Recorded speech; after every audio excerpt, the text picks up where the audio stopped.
Here's an image from background from Cinderella, that I put in here. Cinderella used a couple different shape characteristics. So shape was a big factor in this. And okay. So we have an image like this, and I'll draw the lines and how they're moving your eye around the image, but at the same time, I'll bring this down just a little bit.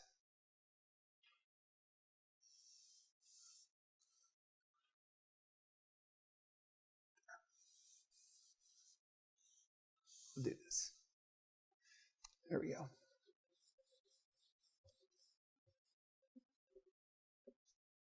Okay.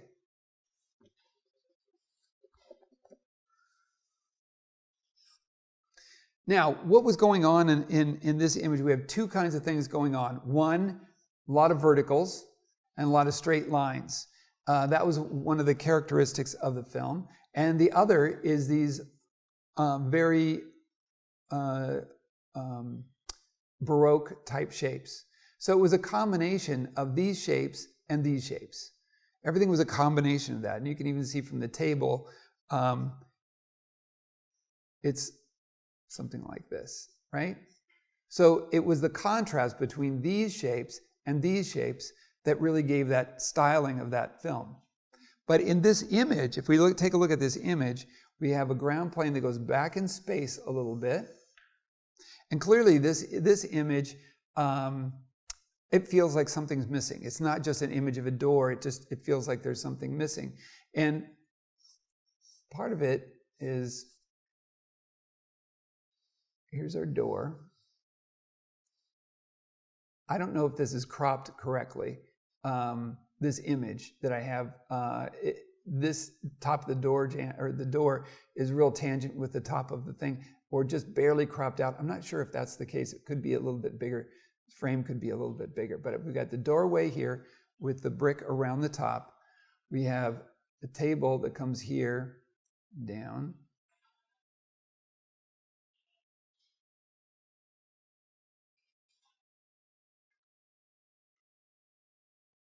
Okay.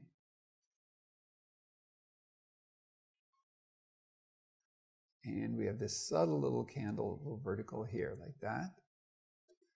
We have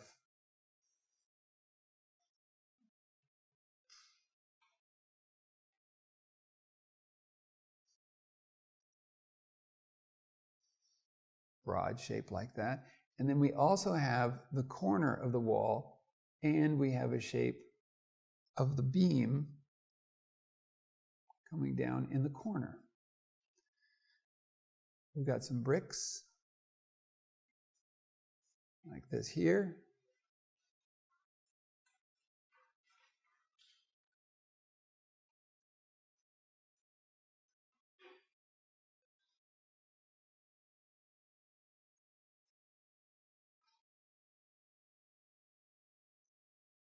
Okay, something like this. Straights, straights. There's a little bit of a subtle curve, like these legs, it's just a little bit less.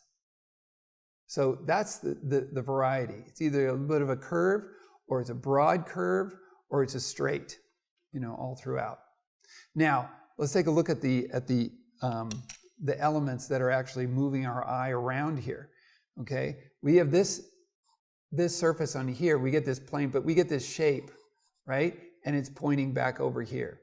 We have this coming around the top here. We have these tonal contrast is giving us these kinds of lines, but we're getting these shapes. If you take a look at this, when you overlap a couple elements like this, they become one and create a directional shape like that.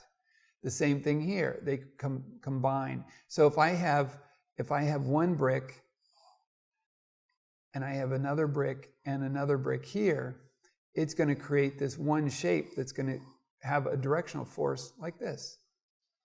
So it's actually, this is leading me up in here. This is leading me back here. Forgot to put this over here. This beam coming in here conveniently brings our eye back down in here. There's a shadow on here. There's a tonal contrast here that brings our eye back down in here, up into here like this. So we're doing this, and this are all closing us off, right, on that side. So our eye is moving around here, moving up here, across over here, coming down here, moving back up in here. So it's getting our eye to move around this empty area over here. So these are the ways that that you want to manage your imagery. You want to create shapes and create these lines that actually move the viewer's eye throughout the image, and that's what keeps the viewer looking at your piece. If you have a show, okay, and your paintings are on the wall, maybe there's 20 paintings, maybe they're all different paintings, different artists, and all these paintings are on the wall, and you walk by, you look at one and go, it's nice, and then for some reason there's one that you can't walk away from. You stop and you look at for a while, and it's probably because you're being entertained. Your eye is moving in and around, and the artist consciously created a path for you to stay in that image. They don't just drop you out of the image, right? They create a path to keep you in the image. I'll give you one example, even with a little portrait. Something like this. If I've got a person, and I'm doing a portrait, and there's someone sitting like this, okay, light and dark, okay? If I have a situation like this, maybe what I want to do is create something in here. So maybe I'm going to close their arm, something like that, okay? Because if I don't, I'm going to have an image like this, and I'm going to have this, and it's going to drop off. You see, when I have something here, my eye is going to stay within the image. Here, it's going to fall right off the bottom. You see how flat that looks? Where you might have something that moves your hand. That's why you'd have something in here. And maybe it's just the arm of a chair. Okay, maybe they're sitting and this is their lap. Okay, and maybe it's the arm of a chair. Maybe the chair comes over here and comes back like this. Well, coming in like this is going to help frame this. Maybe if you have a shadow or a curtain, maybe there's a curtain that comes down here, and maybe it just gets a little darker down here. That brings your eye down in here, pulls your eye up around. Maybe they've got a tie on, so maybe that's even pulling up even faster, okay? So all of these little things are things that help move your eye in and around your image. This is going to fall out. Your eye is going to fall right out the bottom here. This gets real flat. So it requires something else. You can do something very subtle down in here. Okay? You can do something subtle as long as maybe it's something like this. Maybe there's a shadow here that helps frame.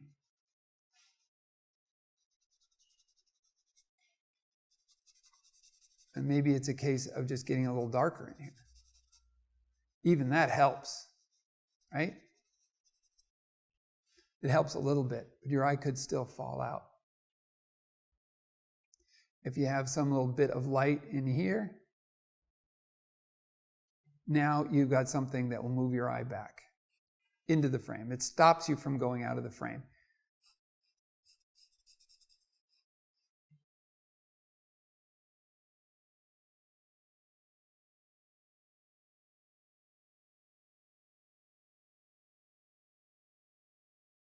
The question is, if you've got a gradient from dark to light,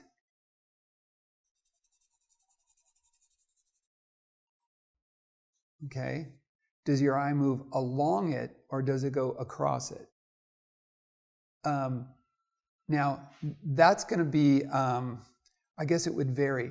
If you've got if this doesn't have a very strong tonal contrast, you're going to probably be looking at the outside edge, right? What is this against? Or what is this against? If this goes really light, what's making it light? Is there something dark around it? Now you're going to be looking at a tonal contrast. You're going to be looking at that, right?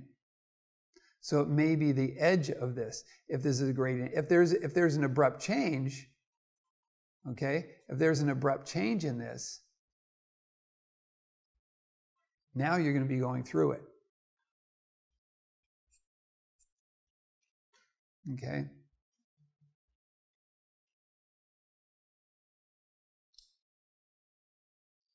Okay.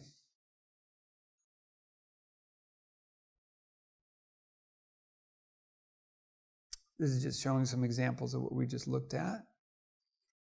Those are the shapes we had in here. Here's an example of strong tonal contrast. You have these silhouetted cars and you have this safe behind there, being dragged behind there. But you see the interesting thing about this image, there's no longitudinal space. It's pretty flat space. We'll talk a lot more about space. I'm just putting these things in because we're seeing tonal contrast and shapes, okay? And since we're talking about lines, we have lines painted on the street. But in this case, we don't see a lot of perspective because that street goes up at a strong angle, okay? And because it goes up at an angle, we don't register a lot of longitudinal space going back. So it doesn't feel extremely dynamic, okay? Because we have these things that are flat to the picture plane. If the street lines, if the streets, or there was other information on the outside from either the lines or objects, street signs, telephone poles, anything like that, that were going back in space, those things would register deeper space. But you can see this image is pretty flat. It appears very, very flat. And in cutting, if you have a lot of dynamic angles or a lot of speed or a lot of things moving through a frame, you might need some relief at one point. So you might go to something like this as just a brief moment, just to catch your breath and then cut back in. So to more dynamic angles. That's why some of these could probably exist in there. There's another version of a Superman. And you can see the contrasting angles of the lines. Look at the converging lines that are in his cape. Again, we got a CG cape going on. But then take a look at the lines created by the shapes of the crystals on the outside. They really move your eye in and around. And the variety from the left side to the right side, those things are really strong just in their simplicity. So it's made to appear really simple, but at the same time,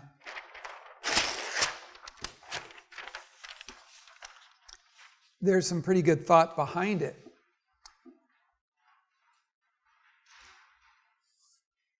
I'll go over it.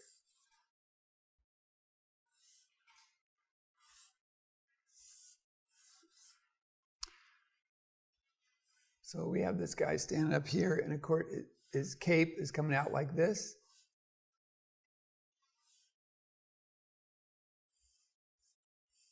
And this is convenient, because this is a curve. There's two things that will draw our eye. Arrows, things that point at something. So an arrow would draw your eye towards something. And a target. If you circle, surround something like that. So we have arrows going up to his face, right? These lines. And then we have this curve starting to frame around. And this is, the reason I point this out too is because everything's so angular in this, and this is our only curve, right? So he's got a strong line here. Again. His axis line is down like this. And if you see, he's on a plane here. The upper one is like this. So we got these steps, and then you have this shape coming in here, pointing at him, right? On the outside of the frame, you have this being cropped here, and then you have this being cropped here. Okay? Now, these being the two darker areas over here, they're very different. This one goes all the way up, it's tall, and this one's a little bit more extreme, and it's smaller here, okay? Now his body is aimed in this direction, but his eye line is this direction. So that makes that very dynamic, right? Secondary lines, we have these kinds of things coming in here. And it's kind of mimicking this in this area here. A little bit of break up here. And then some other lines that are a little bit straighter. We got another cross, it cuts across here. A little bit of an angle there. And then we get some more angles like this. So these lines, the way they're setting up, like framing on both sides like this, a strong framing like this. Now, watch out from, what you don't want to do is this. You don't want to say, okay, here's my guy here, and I'm putting something here, and I'm putting something there. Okay? By putting something right in the corners like this flattens your image terribly. Okay? But look what they did. They give you two different things. This breaks up very different than this one. So if you're going to frame your subject, whatever it is, make sure it's not just static, blocking out the corners evenly. This is something that I see a lot in some pretty naive work. But you can see that even this situation, in this situation, when you have something like this, and then something coming up, this starts to move your eye around, okay? It doesn't freeze you in the corners like this. It's more interesting when you have difference as well. And then secondary things, you get things like that. And then 1, 2, 3. Again, stepping up. The cape is just an added bonus, it's really dynamic in here. And it takes you to this head right there.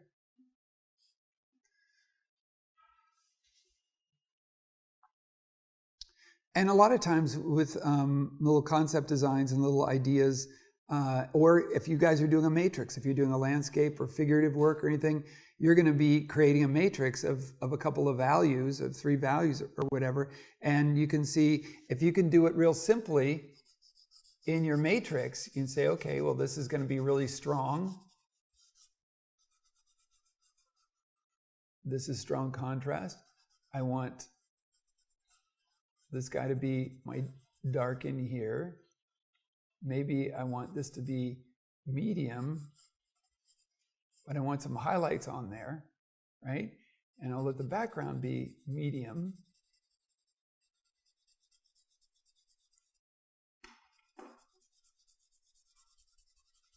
I'm going to keep some highlights on there. And maybe I want these to be darker to ground this in here.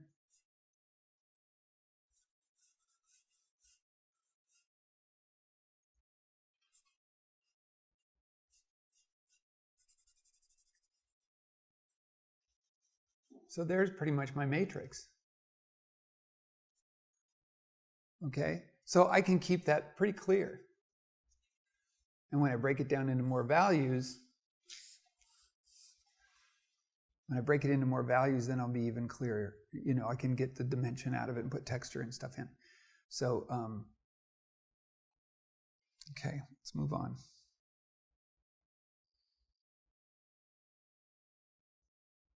Here's a real strong angle on the on these axes, and there's no background in here. This is like very, very flat. But take a look at the angles that are created in that. Okay, you got a strong eye line, and then the steep axis of their figures, and that's where they tilt the camera and stuff. But there's really no background to register against. It doesn't matter though, because those are such strong angles. As angles will be more dynamic than flat.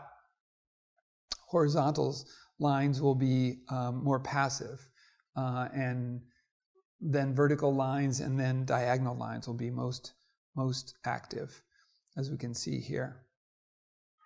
Okay, if you look at the right, the column on the right, horizontal right in the middle is like extremely passive. I have horizontal low is a little bit more active, a little more interesting. And then vertical, in this case, vertical right in the middle.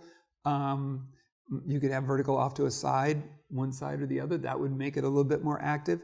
And then you have diagonal, and diagonal is going to be taking the full use of that screen space or of your format, and that's going to be the most dynamic along there. Okay.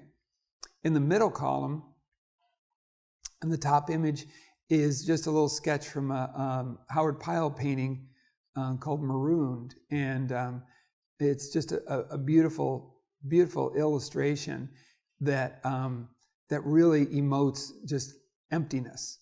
Okay, it's just empty sky, and he's on almost a sandbar because you see only a little bit of ocean, just a little tiny, tiny strip of ocean, and then in the foreground, in the lower left, there's a little bit of water lapping up. So you realize that there's nothing on this island. It's all just, just a sandbar. There's nothing there. So this guy is just surrounded by a whole lot of nothing, and that was the emotion he was trying to get across. The eye line in the second image down, the little character on the left and the big character, if they have the same eye line and it's horizontal, flat across the picture plane, it's kind of passive. In and out is more dynamic, where we see the little guy is closer to frame and he's looking deeper in. That makes a more dynamic angle, even though they're both horizontal. We're getting the read of spatial depth. So we're adding the eye line and adding spatial depth. So it becomes more dynamic. And then the third one, or the fourth one, the one at the bottom, we put the little character on the left low and the other character high. So we're getting a strong diagonal plus spatial depth. Okay?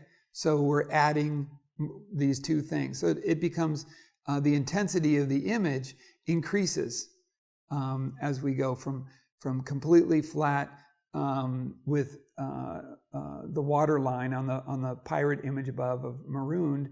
We have it's interesting because it's so it's more of a Gothic division. It's a little very narrow at the bottom, and then a lot of space in the sky. So the proportion is dynamic. But then in the second one down again, we have an eye line, and the eye lines create an implied line that's pretty strong. In and out eye lines are stronger yet, and then in and out with a strong diagonal is even stronger yet. So, those are things that you can play out. You can play these things out even in a still life, okay? I can show you in just a simple drawing here that, even if you create a still life,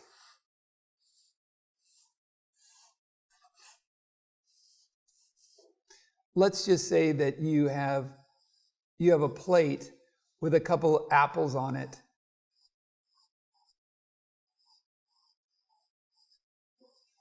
Now I'm overlapping these two, so they make a difference. They aren't 1, 2, 3, right? I overlap 2, so I have a variety now. A larger shape and a smaller shape, because the two combined create one shape, and then we have a smaller shape. So these are going to create closure. This gives you a directional force this way, and then this one is closure to these. So we're going to be aware of this up in here. So our eye movement is going to move up here. If I want to continue this, what I can do is I can say, okay, well maybe, let me just move this up here. So let me give a bit of a shadow back here or something. I can put a shadow behind this and a shadow behind this to help direct my eye back up in here.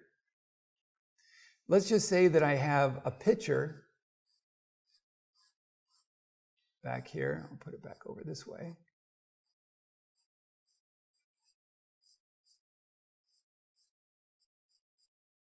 Okay, and the picture, what I'm going to do with the picture is I want my eye to go back in this way, so I'm going to put the lip of the picture this way. That's going to keep the viewer's eye in the image. It's going to keep you moving around because this is a face.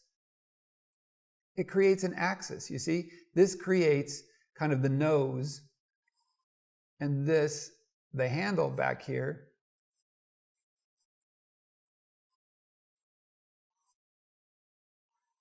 it's going to be the back of that. So, even the picture is going to have a front and a back. The handle we kind of perceive as the back, and then we get the front there. So it's going to keep our eye moving in this direction. Okay, so if I want to put something else in here, maybe I have some material. Maybe it's on a table and it drops down here. And I put, maybe I put another piece of fruit or an apple or something behind. I'm stacking things back here. So I'm moving something back here. Maybe it's something subtle back there. If that's the case, then maybe I've got a couple folds that'll fold around and go back like this, right? And maybe I've got a drape that's going to bring my eye up. You see, now I'm going to be moving up and around. Let's just say I've got, what should I put in here? I'll put some more folds in the fabric in here. Maybe I'll make like another fold like this, so I get this side different than this side, okay? But this is moving my eye up in there. I'm going to bring my eye around in here just by giving a little accent there. I can put something in the background. How about a picture frame? Put a picture frame in the background. Just as an element that's going to, again, this is going to bring my eye back in here, so I'm going to move my viewer's eye that way. Let's just say that I've got, maybe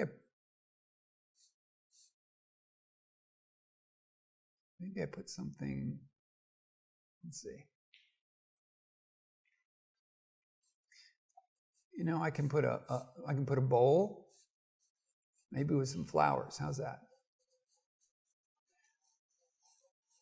Okay. And if I put a bowl with some flowers, maybe this is another flower over here. Okay, that I put over here, that I'm going to help move my eye over here. I'm going to find some other focal, something else to create a focal point over there and create some closure there. So when I'm designing something like this, what I'm going to be doing is I'm going to be looking at, where's the shapes, where are the lines that I'm bringing, and the tonal contrast too of these things. How is that going to play into these as well? So I'm going to be looking for those things that are going to bring my eye around and around and around.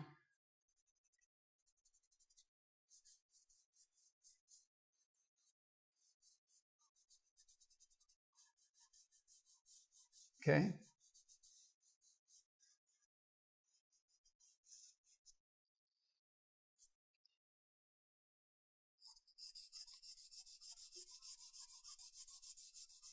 So maybe I want to keep your eye in the image, so I'll just give you a little bit of this.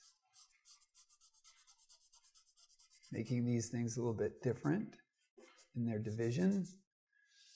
So again, as I'm kind of concocting this still life, what I'm doing is I'm just abstractly looking at these shapes and lines that are going to move your eye in and around. So if I move your eye up, I want to move your eye back down. So maybe in a fold like this, maybe I'm going to get a shadow across here.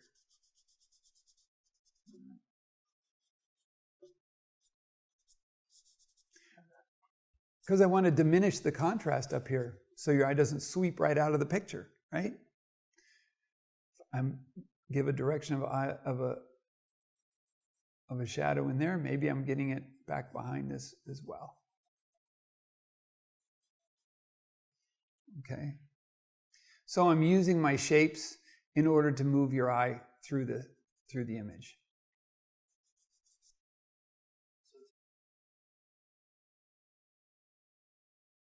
And the other thing too is, like I was saying with a picture, if I took a picture like this, say here's, weird looking picture. Okay, and I put the spout over here, facing back. Okay, that's going to be pointing back this way. So it matters. Okay, if I have a bottle, okay, if I have a bottle in my painting, it's pretty symmetrical, right? Until I put a label on it. If I want if I want a face on that bottle, and if I want that face to aim this way, I just put a face on that bottle. I've created a direction to that bottle because of the shape that I put on it. Okay? Even a symmetrical element, and even if it's like a dark, dark, dark bottle, and it's going to have a highlight on it, if I wanted to, I could put like a highlight up here, a highlight along here, along the edge here. There's going to be a little one right there where it turns abruptly. There's going to be one that's perpendicular to the light source on here.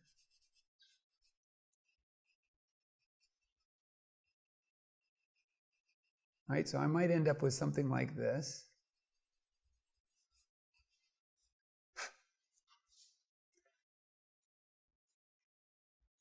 If I say that's the light source coming down this way, but look what's happening here too. If I accentuate this, I've got this turning of a curve going up this way, and I've got this little highlight as closure. You see, I'm taking the label and I'm moving it up like this. I'm going up to a little highlight up here, so I have this shape going up to this shape, and that'll be our tendency, is to go up this way. You can move the viewer's eye that way. Rather than, if I do it this way, I say, here's the bottle, and I put a highlight here, and watch what happens now.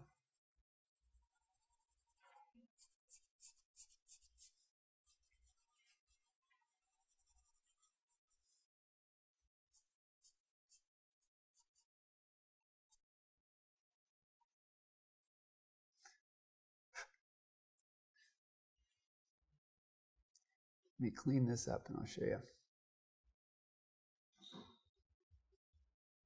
Out of these two bottles,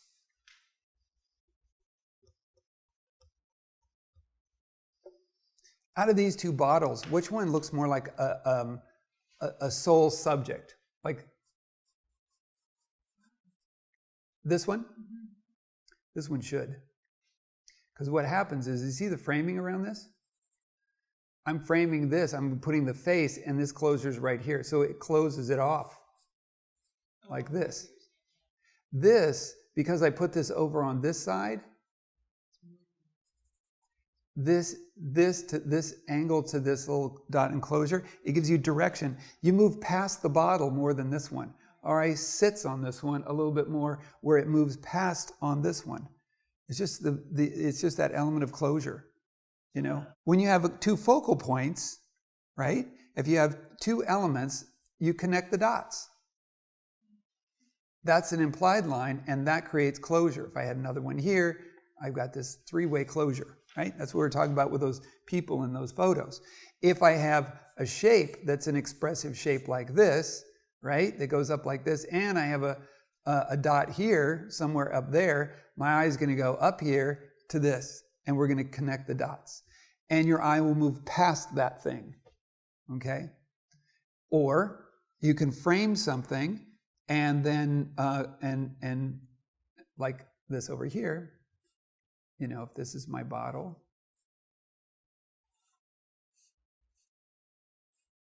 right? If I do this, then our eye tends to just stay right in here.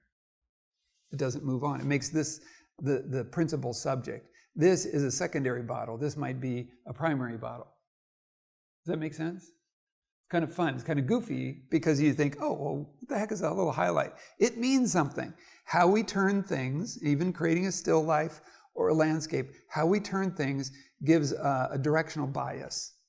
And we can either make something the subject, Or we can make it subordinate to something else by making your eye move around that thing or through that image, okay? There's some big implications here with this. So you might want to settle with that one for a little while because it is quite large. And you can see that you can do a lot with this.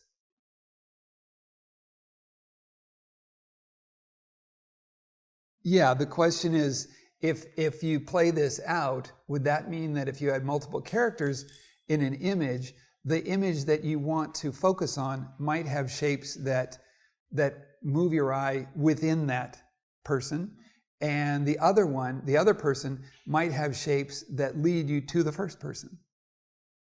And that's exactly the case. That's exactly the case. That's what we would look at and look for. Okay? Let me see if I've got an example of that. I might have another example of just that.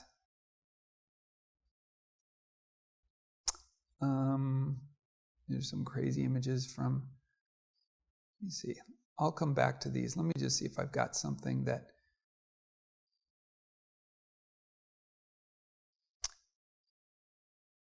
yeah, we can use this as an example. Now, there's just only one character in this image. But what ends up happening is, in this image, let me just draw this out.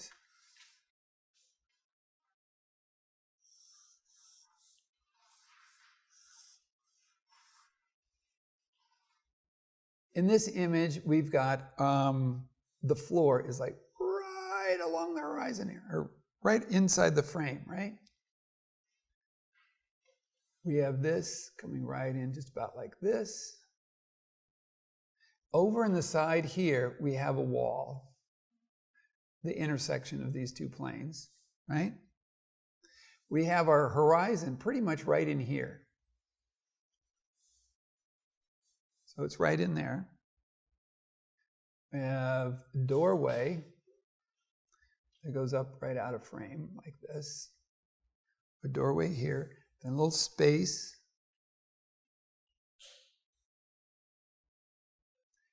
And then 1,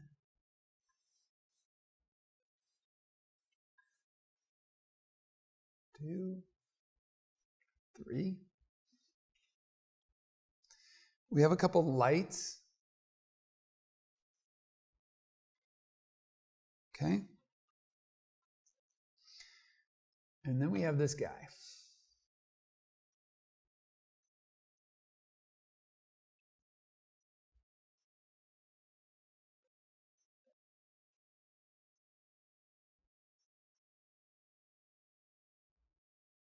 Wait.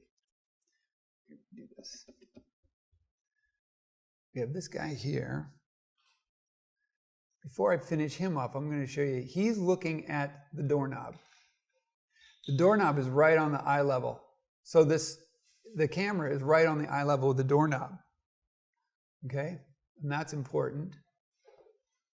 Because he's standing here like this.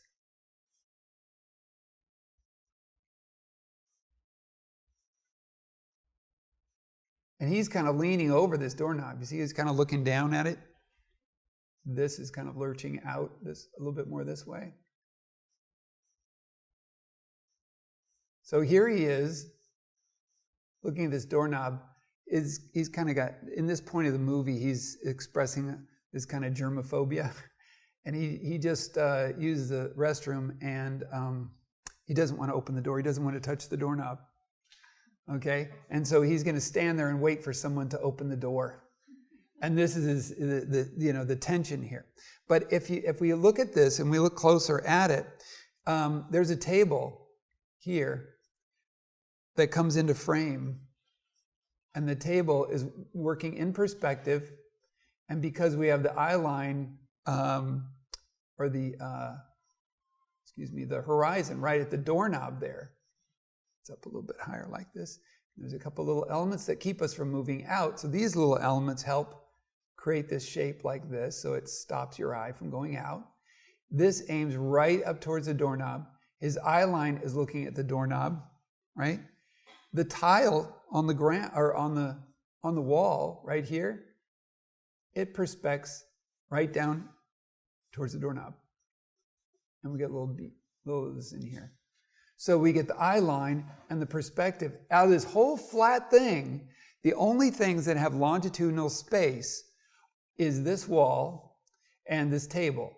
And the table is aiming at this. And these are aiming at this. And his eye is aiming at this. Okay? It makes this the subject matter. That doorknob is more important than anything else right now. Okay?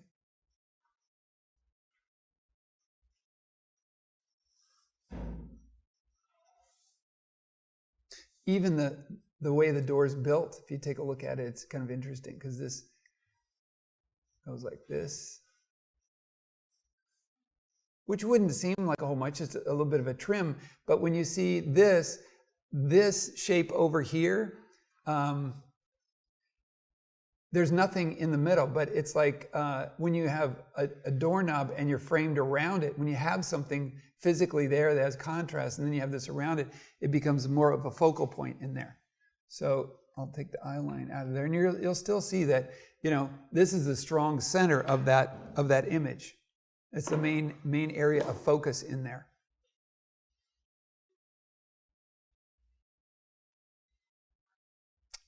Even these are kind of subtle. They're subtle, but this one goes in a little bit more because it's a little bit more of an angle.